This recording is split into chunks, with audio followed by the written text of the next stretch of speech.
Stories of the Companions 8. K. Miscellaneous Scholarly Achievements. Abdullah ibn Abbas radiallahu anhu's achievements were all due to his hard labor in acquiring knowledge. He considered himself a member of Rasulullah sallallahu alaihi wasallam's family, and as such demanded respect from the people instead of going to them for knowledge. He could not have attained this position. Rasulullah sallallahu alaihi wasallam had said, "Be most humble and respectful to persons from whom you receive knowledge." Mujahid says, "A proud or shy student cannot gain much." Ali radiallahu anhu says, "I am a slave to the person who has taught me even a single word. He may sell me or set me free." Yahya ibn Kathir radiallahu anhu says, "Knowledge and easy living cannot go hand in hand." Imam Shafi'i rahmatullah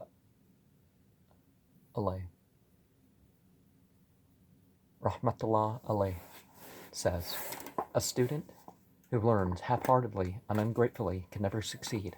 A student who is humble and faces hardship often reaches his goal." Mughira says, "We feared our teacher, Ibrahim, rahmatullah alayh, more than even the kings of our times." Bukhari, rahmatullah alayh, writes about Yahya ibn Ma'in, the famous muhaddith, "I have never seen a person more respectful to the muhaddithin than Yahya." Imam Abu Yusuf rahmatullah alayh says, "I have heard from eminent people that a student who does not respect his teacher is never successful."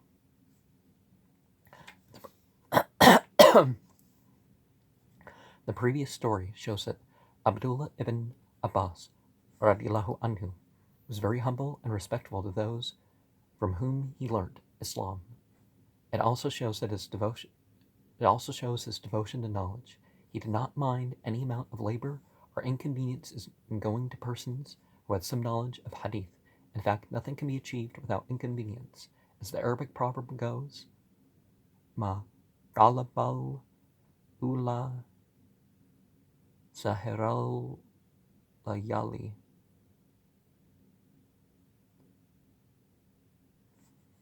A person who wishes to excel others must burn the midnight oil. It is said about Harith ibn Yazid ibn Shibruma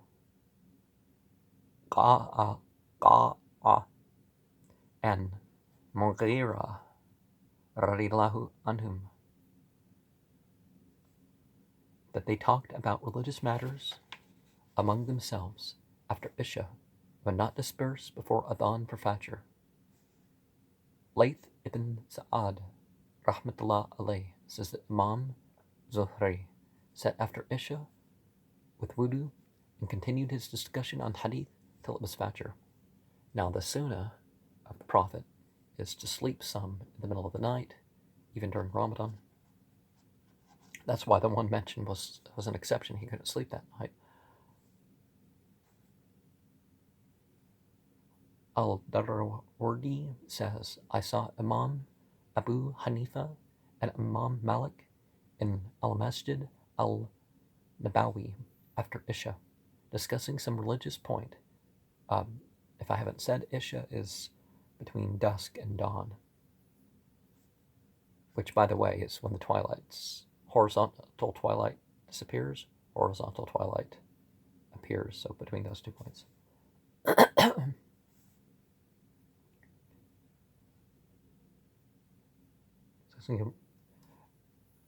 Discussing some religious point very calmly without offending each other, they dispersed only after performing Fajr Salah. Ibn Farat al-Baghdadi rahmatullah alayh, a muhaddith, left on his death 18 boxes full of books. Most of these books were written in his own hand. He is famous among muhaddithin for his authentic and systematic record. Ibn al-Jawzi, rahmatullah alayh, is another famous muhaddith. He was brought up as an orphan, as he lost his father when he was only 3. He was so studious that he would not leave his house except for Jumu'ah Salah. He once declared from the minbar, pointing to his fingers, "With these fingers I have written or copied no less than 2,000 books." He was himself the author of more than 250 books. Some books are only, like 10 pages or something, so. It is said that he never remained idle. He used to write 4 parts of a book daily. His lessons were so popular that as many as 100,000 students at a time listened to him. The kings, their ministers, and chiefs would also attend his lectures. He himself says, "As many as 100,000 disciples have pledged devotion to me, and not less than 20,000 non-believers have accepted Islam at my hands." He also had to go through much hardship at the hand of Shi'a, who were in power in those days.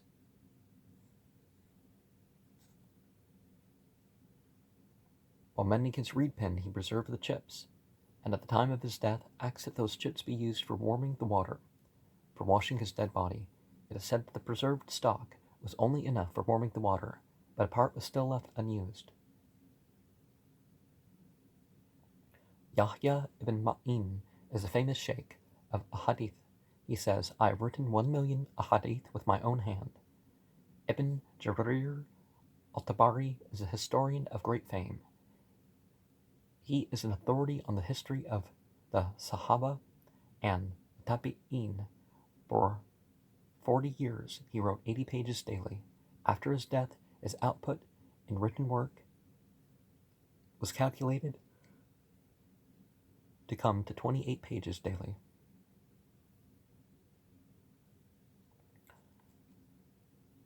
The book on history, written by him, which was generally available, was very famous and popular. When he planned to write this book, he said to the people around him, "You will be pleased to learn that I intend on writing a book on world history." They asked, "How big will that book be?" He said, "About 30,000 leaves." They said, "Who will live to finish this book?" He said, "Inna lillahi wa inna ilayhi raji'un." People have become so unaspiring. He then declared to condense the material, which still covered 6,000 pages. The same stories reported about his book of the meaning and commentary of Al-Quran. This is also a very famous and popular book. Now, there's a Muslim Brotherhood Quran commentary that's pretty big. I think it's like a full 30 volumes.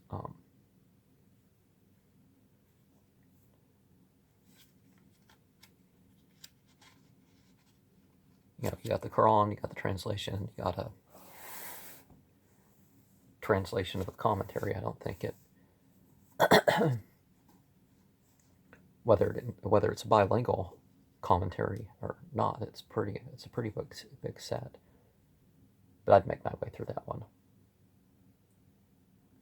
Dara Otani is a famous writer on hadith. He traveled from Baghdad, Basra, Kufra, Wasit, Egypt, and Syria for learning hadith. Once he was attending the class of his teacher, and during the teacher's lecture, he was seen copying from a certain book. One of the fellow students admonished him, saying, "How can you listen to the sheikh while doing that work?" He said, "There is a difference in my listening and yours. Tell me how many ahadith has the sheikh recited so far." The student began to think. Dar Qutni said, "Now let me tell you, the sheikh has so far recited 18 ahadith, and these are..." He then repeated all the 18 ahadith that the sheikh had recited, in the same order, quoting the chain of narration in each case. Al-Hafiz al-Athram is a muhaddith. He had a wonderful capacity for memorizing hadith. Once he was in Mecca for Hajj. Two reputed mushayikh from Khurasan were holding their lectures on hadith in the haram separately, and a large number of people were listening to each sheikh. He sat between the two groups and noted down the lectures of both the Mushaykh at one and the same time. Abdullah ibn Mubarak rahmatullah alayh is a muhaddith of great fame. His labors and efforts in collecting a hadith are known to everybody. He says, I have learnt hadith from 4,000 teachers. Ali ibn Hassan rahmatullah alayh, again rumbling the tumble. It was a very cold night when I and Ibn al-Mubarak stepped out from the masjid after Isha. We continued talking about a hadith while standing there till we heard the adhan for Fajr. Humaydah is a muhaddith who has combined the Sahih of Bukhari and the Sahih of Muslim in one compilation. It is said that he wrote throughout the night. When it was very hot, he would write while sitting in a tub of water. He also wrote poetry. The following verses have been written by him. Laqa'u nasa laysa yufidu shay'an siwal hadyani min qilin waqalil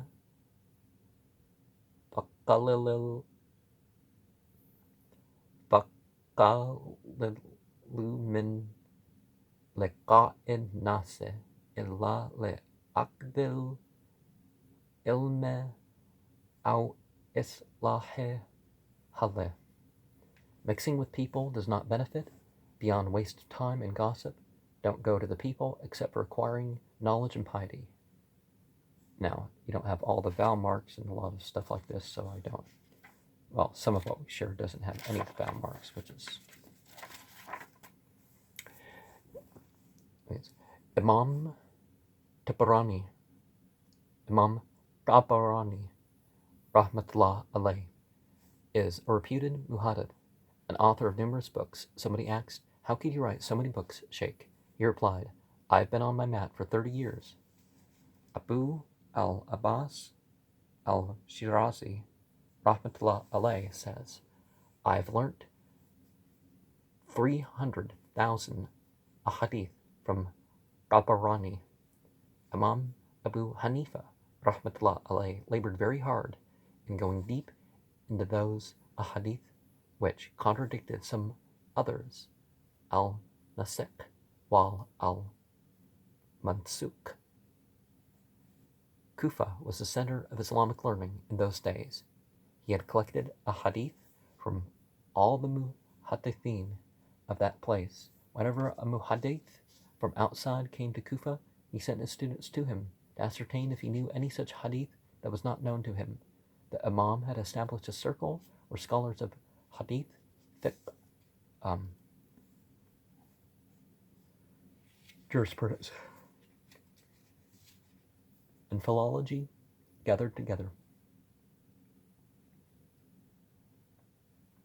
They had discussions on regulations about Islamic practices. Sometimes the discussions continued for 1 month before a particular point was agreed upon and written in the book of regulations for the people of his school of thought. Imam Tirmidhi, rahmatullah alayh, is known to one and all. He was unique in his capacity for memorizing and retaining a hadith. His memory was marvelous. Some muhaddithin once tested his memory. They recited before him 41 ahadith. Imam Tirmidhi, rahmatullah alayh, immediately repeated all of them. He himself writes, on my way to Mecca, I copied 2 parts from the collections of a hadith by a sheikh. I happened to come across that sheikh personally. I said to him, I have copied 2 parts of your collections.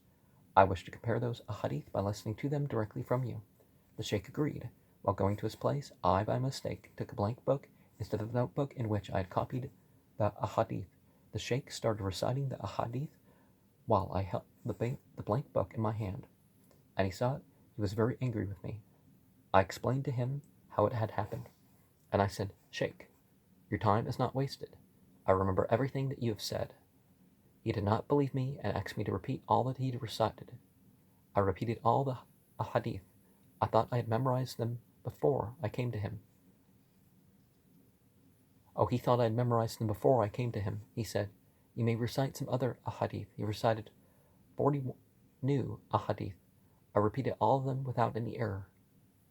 It is very difficult to work and labor so hard as these muhaddithin did in collecting, memorizing, and propagating ahadith. It is very difficult to even cover all such stories. Kartama is a muhaddith who was not very famous. One of his students, Daoud, says, "People speak about the memory of Abu Hatim. I've never seen a person with better memory than Kartama.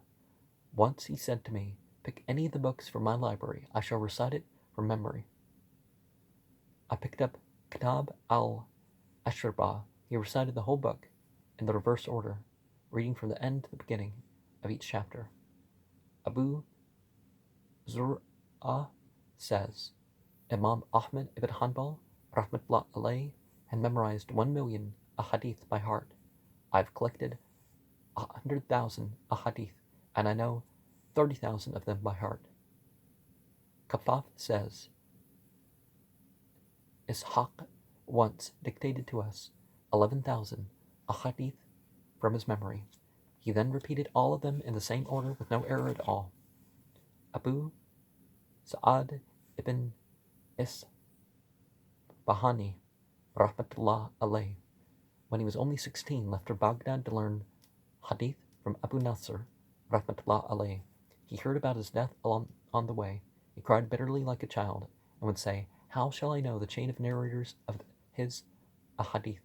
Such crying is not possible without love and devotion." He knew the collection of ahadith, Muslim by heart, and taught the book to his pupils from memory. Abu Umar al-Darrir, rahmatullah alayh, was blind by birth, but is counted among the Hufaz of ahadith. He was expert in history, fiqh, understanding, the law of inheritance, and mathematics. Abu al-Hussein al-Isbahani had memorized al-Sahih of Bukhari and that of Muslim both by heart. Bukhari's compilation was so deeply fixed in his memory that he could give the chain of narrators for any text or vice versa. Sheikh Taqi al-Din al-Balabaki memorized the Sahih Muslim in 4 months. He was also Hafiz of Ahadith, common in Muslims, and Bukhari's compilations. He was a sheikh, and many miracles are attributed to him. He'd also memorized Al-Quran. Well, that should be primary if they're just learning. It is said that Surah Al-An'am was memorized by him in 1 day. Ibn al-Sini is a famous pupil of Imam Nasa'i. He was writing hadith even up to the last moments of his life. His son says, "My father was writing a hadith when he put aside the pen, raised his hands in prayer, and breathed his last." Allama Saji mastered fiqh in his teens. Then he began to acquire knowledge about hadith. He stayed in Herat for 10 years and wrote the whole of Sunan al-Tirmidhi 6 times during that stay. His teacher, Ibn Manda, died while teaching him Gharaib Shubah after Isha. Abu Amr al-Qaffaf had memorized 100,000 ahadith by heart. More than 100,000 persons attended the lectures of Asim ibn Ali, Sheikh of Imam Bukhari, when he was in Baghdad. One day an audience of 120,000 was estimated during his lecture. The words he said were relayed a number of times before these could be heard by all the people. The words Al-Layth reported to me, said by him, once had to be relayed 14 times. Abu Muslim al-Basri, on reaching Baghdad, took his classes in a big ground. 700 men were relaying his lecture. 40,000 inkpots used for taking down his lecture were counted in one lecture. There were many more who simply listened. In the lectures by al-Firyabi, there used to be 316 persons. who would relay his words to enable people to write these down. It was this labor and devotion which has caused this knowledge to live up to our time. Imam Bukhari, rahmatullah alayh, says, I selected 7,275 ahadith from 600,000 for my book. I've been saying salah of 2 rakat before writing each hadith. When Bukhari came to Baghdad, the muhaddithin tested his knowledge. 10 persons were nominated for the test. Each of these persons selected 10 ahadith of his choice, and after making some changes in the wording, recited each hadith before Imam Bukhari. On each recital, he would say, I do not know such a hadith. When all had finished, he addressed each man, saying, Brother, the first hadith you recited as such, but actually it is such. And so on. He repeated all the 100 hadith first in the form in which those men had recited them, and again the correct form in that very order. Imam Muslim started learning a hadith when he was 14 and remained engaged in that till his death. He says, for my book, I selected 12,000 ahadith from 300,000 ahadith. Abu Dawood says, I'd collected 500,000 ahadith, but I selected 4,800 for including in my book. Yusuf al-Mizzi is a famous muhaddith. He's an imam in the science of Asma al-Rijal. After learning fiqh and hadith from the teachers in his own town, he went to Mecca, Medina, Harab, Hama, Ba'alabaka, etc. in search of further knowledge. He is the author of many books. Tahdhib al-Kamal is in 200 parts, and Kitab al-Atraf has more than 80 parts. He often kept quiet and spoke very little. Most of the time he was engaged in reading or writing. He suffered at the hands of his enemies who were jealous of him, but he never really retaliated. It is really very difficult to cover all the stories of other illustrious people about their service to knowledge. The details of their labors cannot be covered even in several volumes. What has been written above is only meant to give a few glimpses of the pains that our elders in Islam have taken in the development of knowledge about hadith and leaving it to us in such an excellent form. Let those people who profess to seek knowledge see for themselves what sacrifices they are really making in this field. It is futile to hope that the knowledge about Rasulullah sallallahu alaihi wasallam, which is thus to reach us, will be spread and brought into practice while we remain absorbed in our luxuries, comforts, pleasures, and other worldly engagements.